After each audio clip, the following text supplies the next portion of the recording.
Pilar, Adriana confront. The second phase. War has begun. Hey guys, welcome back to the World Now channel. Today is Tuesday, July 7th, 2026, and chapter 43 of Quem, Cuida enters the second phase headlong without giving anyone a breather. Yesterday you saw Adriana free, Pedro married, Pilar meeting the protagonist at Arthur's tomb. Today the provocation turns into a confrontation. And it's not just any confrontation, it's the one you wait weeks to see. And when it finally happens, it overcomes all expectations. Pilar confronts Adriana. This is the central scene of today's chapter, and it is bombastic exactly because of what it represents.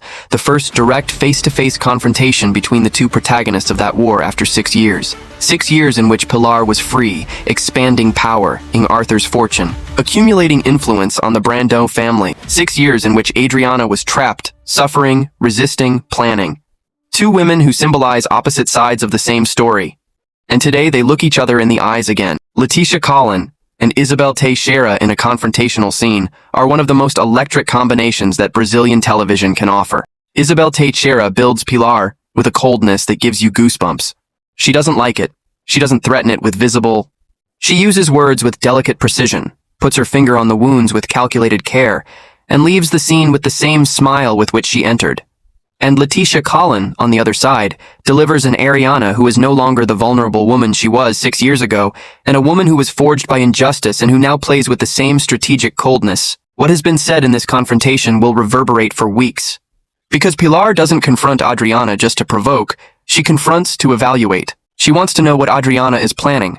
She wants to measure the threat level that this free woman poses. And Adriana, who has studied her enemy's every move for 6 years, knows this. She's also evaluating Pilar. And what the two discover about each other in this scene is the war map that will dominate for future chapters. And why does this breed healthy revolt in those who watch? Because Pilar is there, standing free, with Arthur's fortune, with Arthur's house, with the power she stole, and confronts Adriana as if she owned everything and Adriana as the intruder, and the mob treating the innocent as if the innocent were the one to blame. And the world unlike that Walsir Carrasco and Claudia Souto's studio built with precision, and that is now slowly beginning to erase itself.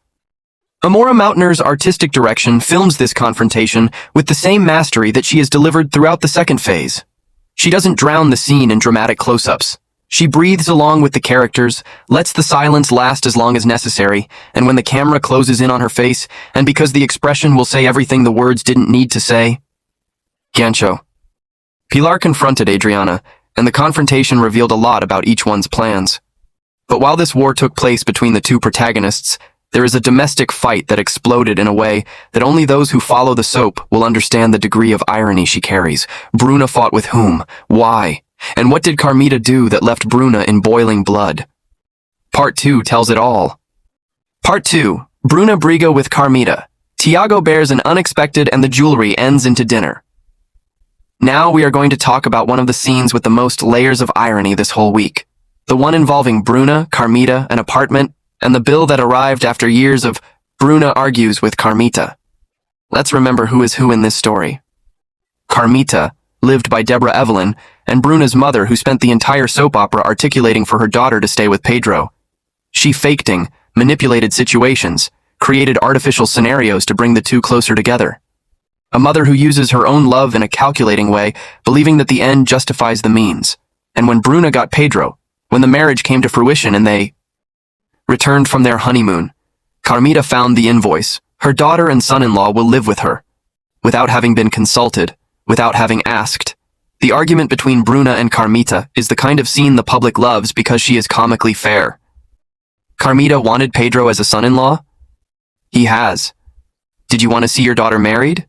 You are married? Did you want to live closely with this relationship? Welcome to reality, because they are going to live in your house. The scene has humor, tension, and a veiled critique of what happens when control is exercised without calculating the practical consequences. And while this domestic chaos was happening at Carmita's house, Tiago received a request that nobody expected. Bruna asks Tiago for a job at the jewelry store. Think about this situation for a second. Tiago, lived by Gui Ferraz, is a man who has always had feelings for Bruna, who was devastated to learn of her marriage to Pedro. And now she shows up at the jewelry store where he works asking for a job, asking for favors, using this approach as if 6 years of emotional history didn't exist. This scene is rich in subtext. Because Bruna is probably not thinking about Tiago's feelings when he places the order. She is thinking about her own practical need for a job, in a city where weddings may not be as lucrative as they seem. But Tiago is thinking about everything, and so is. And then the question remains, will he give in? Are you going to give the job to the woman you loved and married someone else? This is one of the most humanes this soap opera has built, and there is one more detail that cannot pass. Adriana reveals to Mauricio the reason for having distanced herself from Pedro, lived by João Victor Gonçalves, and Elisa's husband and Otonio's son-in-law, one of the characters who orbits close to Adriana's family. The fact that she chooses Mauricio to tell that truth, and not Otonio, not Elisa, not Kleber, says something about where Adriana is emotionally right now.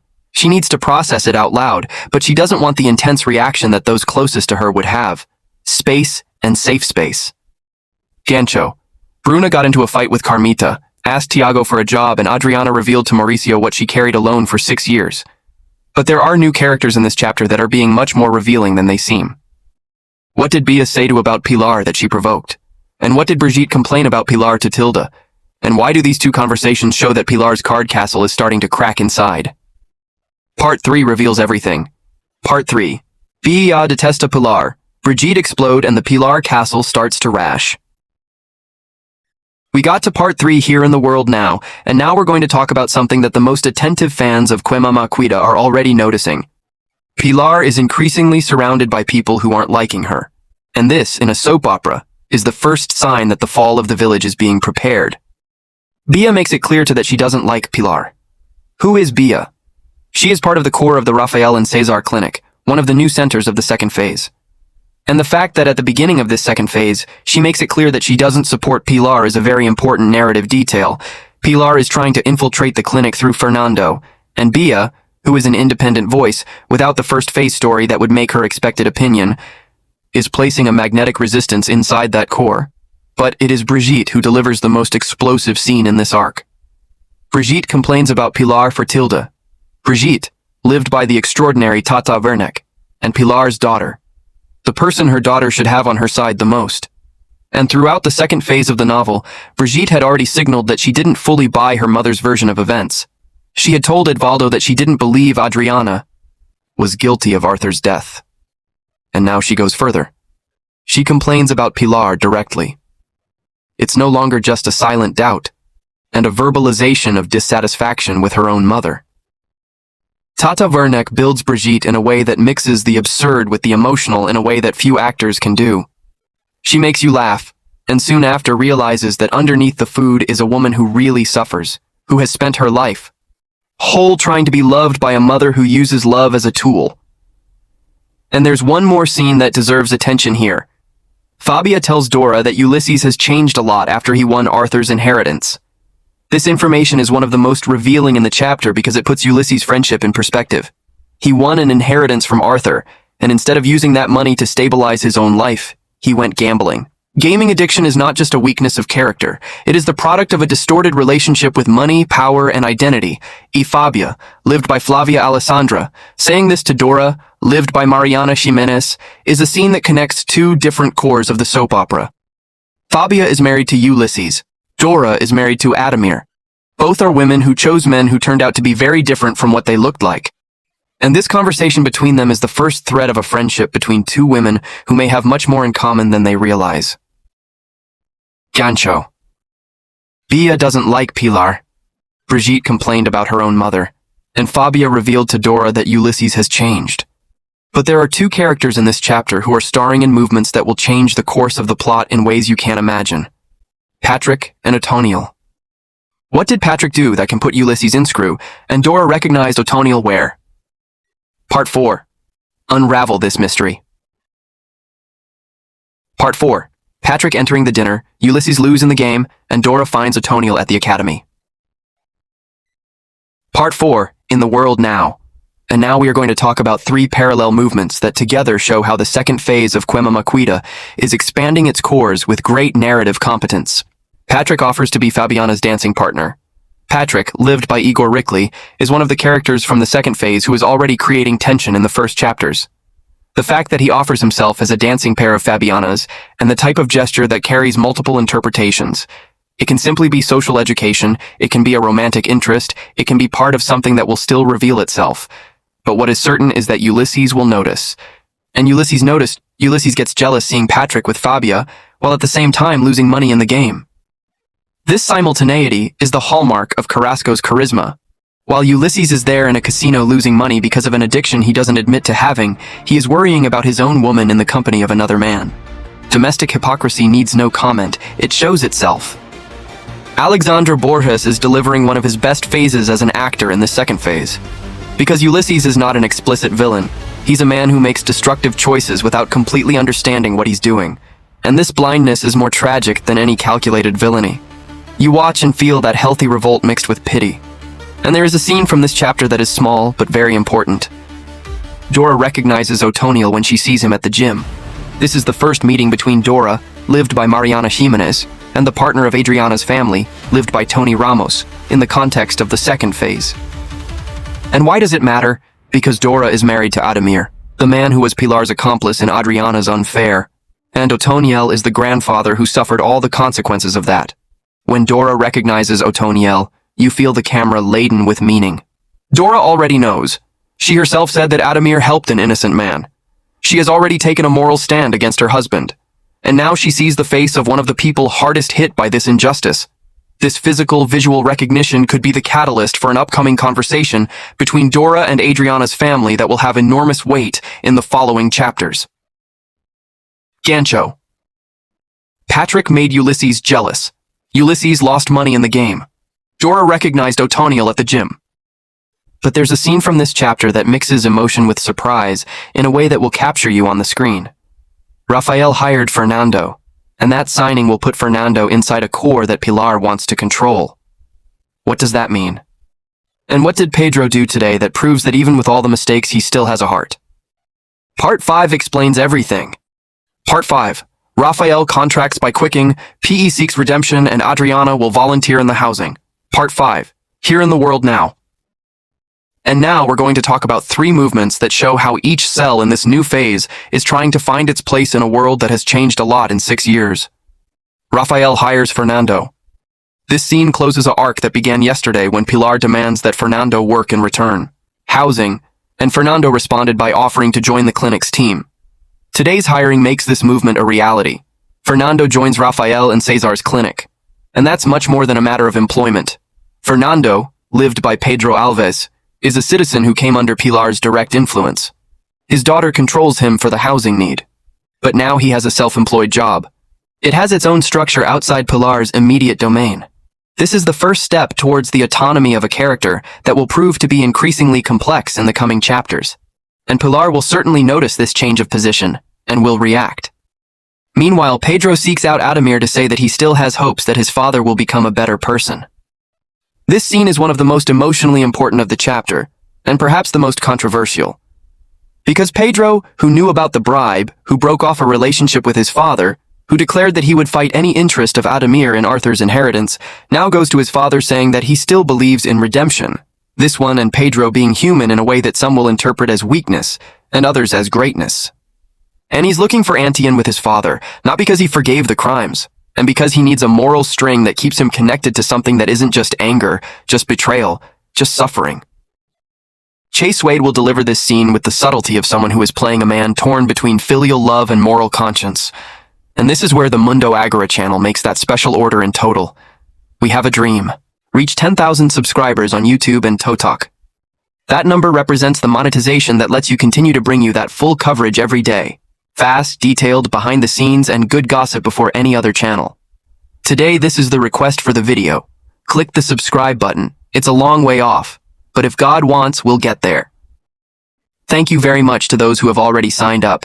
People always stay back. Run there. And Adriana volunteers to help homeless people. This simple gesture says it all about who Adriana and deep down, although the second phase puts her in the role of a woman of revenge, she is first and foremost a caregiver. The root of the soap opera's name, Quem, Cuida, is in this gesture. She could use her free time preparing to attack Pilar and Ademir, and she will do it. But first, she will help those who need help. Gancho.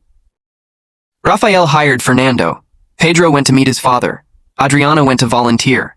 And it is there at the shelter that the meeting that no one expected so soon will take place, a reunion that will shake everything up. Will Adriana find Pedro there? What will be said? And what does Pedro reveal about the investigation into Arthur's death that will change the game? Part 6 has all the details. Part 6. Adriana and P are in the coat and Pilar suffers the assault that changes everything. We arrived at the most anticipated part of the chapter. The one that the public knew was coming and that when it finally happens, it overcomes all expectations. Adriana and Pedro meet at the shelter as volunteers. This reunion only has the strength it has because they both arrived in the same place along completely different paths. Adriana was because she is who she is, someone she cares for. Pedro was because he also has that side, a lawyer passionate about justice who doesn't know how to stand still when he can help.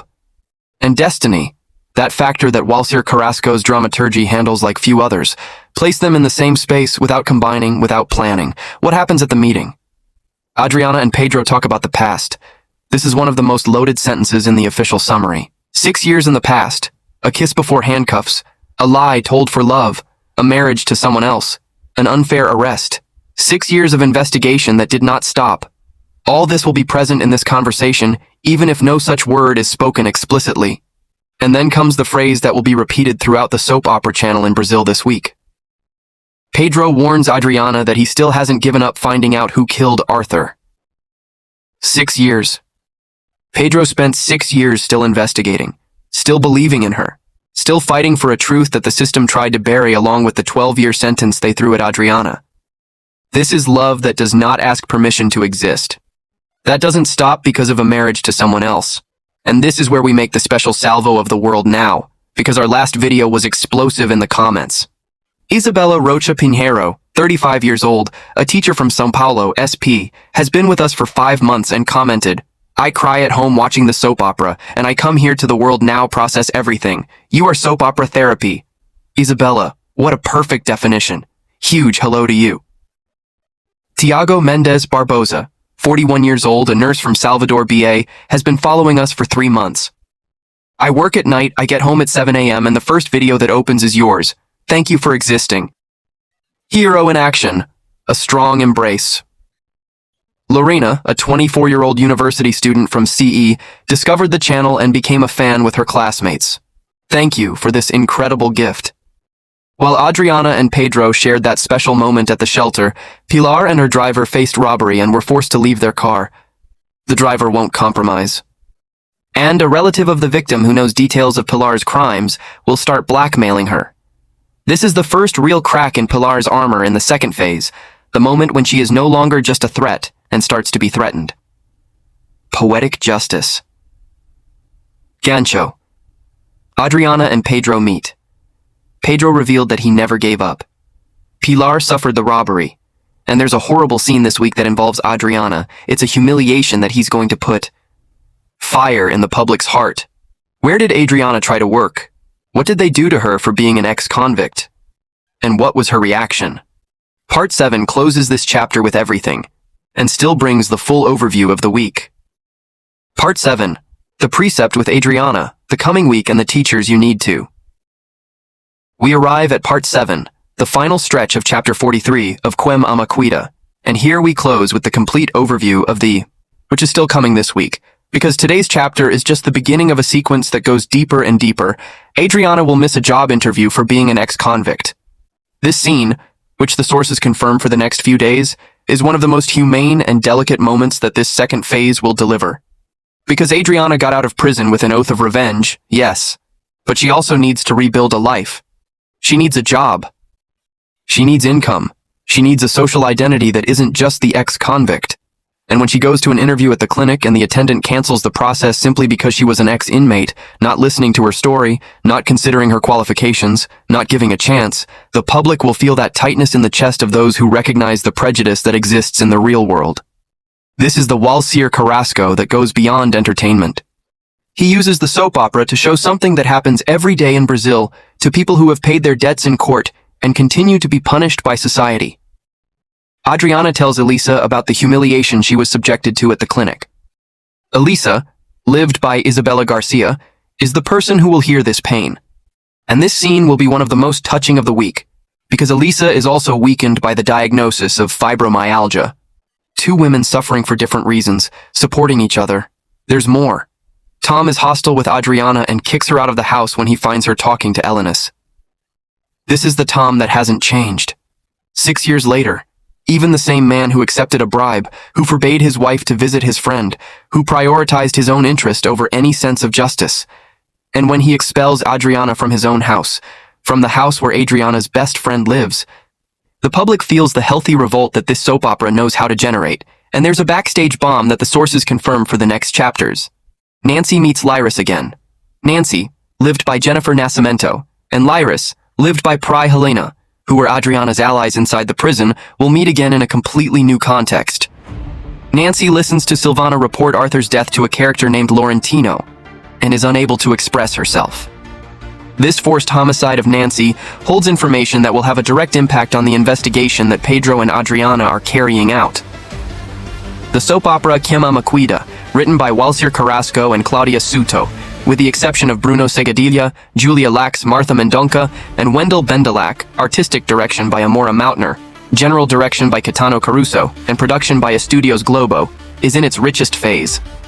And here in The World Now, we cover every detail. Do you think Adriana will be able to forgive Pedro for marrying Bruna, even with everything he revealed in the shelter? Comment here. Yes, forgive me, or no, this betrayal is unforgivable. Thank you very much for being with me from start to finish. See you tomorrow.